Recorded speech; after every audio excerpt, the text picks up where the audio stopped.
I'm delighted today to have this conversation with someone that is very familiar to everyone watching this, I'm sure, and that is Joe Mattera. So, Joe, hello. How are you doing? Oh, it's great to be with you. Thanks for having me on. So, what we're trying to do, Joe, is just give people a chance to hear what's been going on in your life. Of course, the transition that a lot of people are aware of is that last conference in Dallas in November, you were put in a place to be the ambassador to the global church for ICAL. And then in that transition, you transitioned out of US Cal leadership as a national convener, and I was put in that place. And so, what's been happening since that time, since June? Have you kind of got a feel for what you'll be doing? Well, first, let me say that I'm so delighted that you are leading USCAL.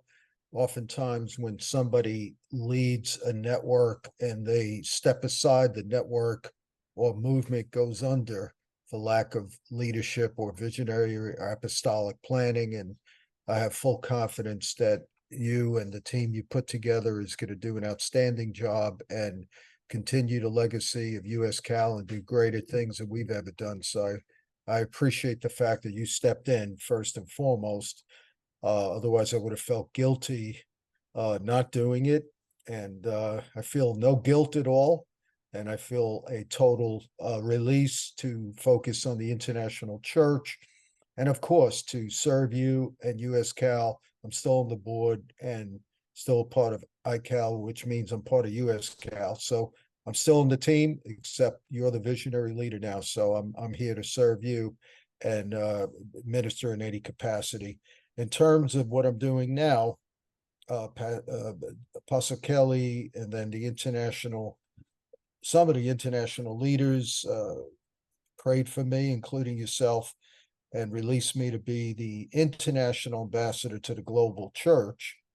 And so Papa Kelly wanted me to have a primary voice for the apostolic movement, representing him and ICAL without having to lead any kind of entity, without the administrative burden of, let's say, a US Cal, and just focus on teaching, preaching, writing books, mentoring leaders, and being a voice. And so, yeah, that's what I'm trying to do. I'm still churning out articles once a week. I've written or released two books in the last 12 months. One is on the global apostolic movement and the progress of the gospel that came out right before ICAL last year. The last one was released about a month ago, called my hermeneutic and Pauline biblical theology, and so that came out about probably 3 weeks ago. And I'm working on another book. Hopefully, it'll be ready in 2 or 3 weeks on pastoring an urban church or the city church. So that should be released hopefully by the beginning of 2024. So Papa Kelly felt like I should focus on writing and teaching and preaching. I'm trying to do that. And I'm doing a lot of work internationally. Since, let's say, the spring, I did a huge conference in Ghana with about 5,000 pastors from all over Africa. Um, I was in South Africa, ministered to about 500 leaders. I think I was in Brazil twice. I was in Brazil in February, and then I was in Brazil in June, ministered to about 800 pastors in one conference, and then three huge movements that are taking place, three or four out of the many I was exposed to and taught in their churches and conferences. And then in September, the end of September, I ministered to about 3,800 leaders in Argentina that came from all over Latin America, including Italy as well. I'm supposed to go to Lebanon, but unfortunately we had to cancel that trip because of the war. A lot of what we do is humanitarian in nature, and it is in the territory of Hezbollah near the Syrian border. We ministered to Syrian refugees as well as evangelical churches and schools in that area. So Hezbollah lives and cohabitates very peacefully with Christians and churches. There's no threat there, but with the war that's taking place that may ramp up, it's probably not a good idea to go there. And there's probably some other trips coming up, but just trying to be a voice, a lot of national things, I'm not just doing international, I just came from Georgia, did a conference on AI, preparing the church for AI, did a summit on that with a lot of business leaders, preached in a lot of great apostolic churches in different cities in the past 6 weeks. So most of my ministry is still in the USA. When I get bigger, I'll come to Chillicothe. I always wanted to go to Chillicothe.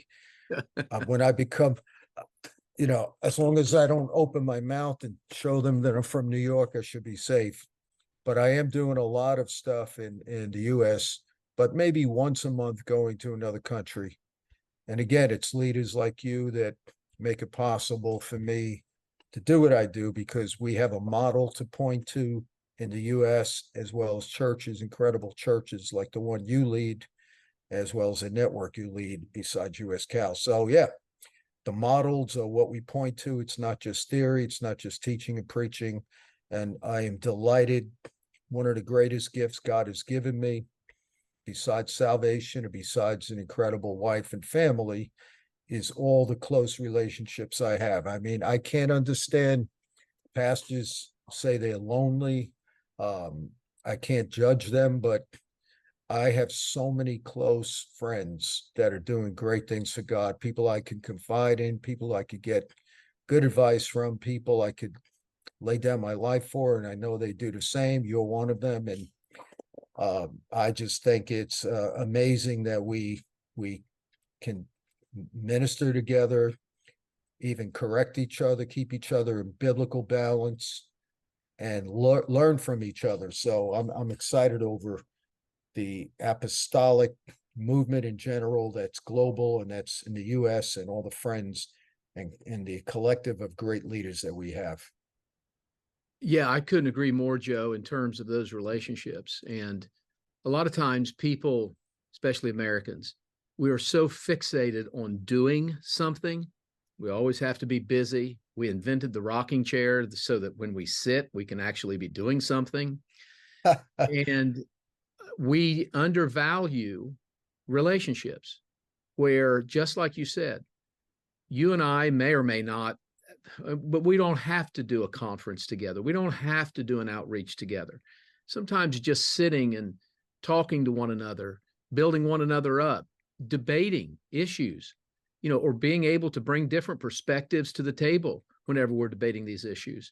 That type of conversation is so absolutely necessary in our culture. And it seems like that from the culture's perspective, that's kind of disappearing because we've exchanged it with maybe a social media post or something like that. So I'm really glad you brought that up because these relationships are absolutely vital. One of Yeah, the definitely. one of the things that you bring to the body of Christ is your teaching gift and your writing gift.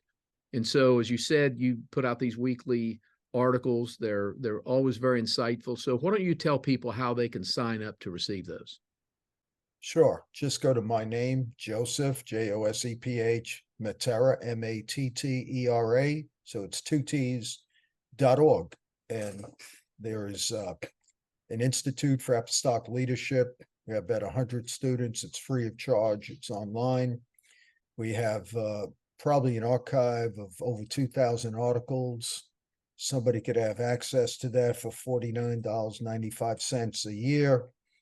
And the last 3 weeks are for free. So you could sign up, get a free article.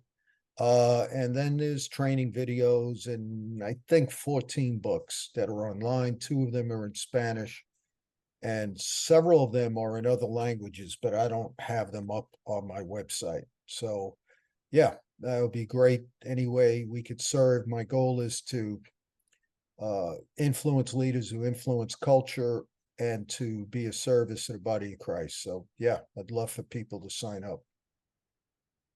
One of the subjects that comes up a lot in the apostolic movement because of our association with independent churches, like the one that I pastor, the one that you pastored, I think we planted our church. The independent church movement really forged probably the Pentecostal charismatic um, ethos in the last half of the 20th century. So planting churches, starting churches that are independent seemed good in the moment, but one of the things that people are struggling with, maybe struggling is the wrong word, we're challenged with, is succession. What happens when it's time for us to transition? It seems that you've been in that transition season in your life. So could you go back and just let us know maybe what that has looked like when you started your church in Brooklyn? I know that you started a secondary campus in Staten Island. And as you've transferred throughout this year, the churches that you planted also have been part of that transition. So can you enlighten us, just explain a little bit what that's been like? Yeah, well, I always started from day one, even though I was only 25, with trying to work myself out of a job. So within a year or two, I had leaders raised up that did marriage counseling, hospital visits, even funerals and weddings. And 6 years into it, I was focused 80% of my time on the city of New York, trying to bring unity to the body that was divided racially.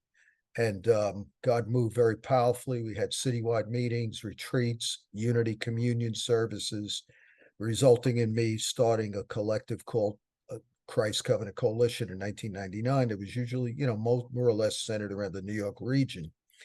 And so I gave 20% of my time to the church. So my church was really the ones I pastored were the elders and leaders and emerging leaders, and spent most of my time, every Sunday I'd either meet with 40 developed people, or the next week 40 emerging men, all men. So about 80 men I poured into, gave them books to read, do reports. And for years, when we were renting, we didn't have a service till 3 or 4 o'clock in the afternoon. So I used 10 a.m. to 12 to pour into men. And all of them became church planners or leaders, homegrown leaders. Very few people came from other churches. We had a lot of street meetings. God moved powerfully in signs and wonders. We saw a lot of people healed and saved in one of the roughest neighborhoods in New York City called Sunset Park. And we saw that whole area, without gentrification, transformed uh, through quality of life transformation that can be shown from the early 80s to the mid 90s. And as well, my wife started Children of the City. So while I was focusing on making disciples and winning people to Christ and church things, my wife was helping me with the church, but also focused on holistic ministry, reaching children, and then eventually starting educational programs. So we always had a goal of a generational calling, and not only our biological, but our spiritual children. 2003, because I saw the looming problem with alternate forms of human sexuality, gender, and marriage, I started something called City Action Coalition. 2003 became the largest social political movement, multi-ethnic movement in New York. And we engaged many, many churches. I can't even tell you how many, in 4 cities. Did a lot of work in Albany, did press conferences that had so many pastors show up to City Hall, they couldn't all fit on the steps, many interviews and television. And we even ran people for office. So again, constantly focused on the city and, the nation to a point. But at that point, I was only preaching 30% of the time. I had a preaching team because I knew that one day I wouldn't be localized anymore. I always knew that my primary call was to travel, to teach and preach. And then I failed in one sense. I had a spiritual son that I thought was going to take my place. But right before we began an official process in 2012, he told me that God showed him to help plant a church. And I released him, and he's helped plant about 10 churches. Now he's a coach for all new church planters through an organization called City to City. He's just an amazing leader. And then my son Justin at 25 led the church as the executive pastor for a few years. And I traveled, but I still was involved in the church and elders meetings. Then he told me he felt called to plant a church. He wound up planting two churches starting in 2015. So I had to come back. And then I had another young man lead the church as an executive leader from the network I lead for almost 3 years.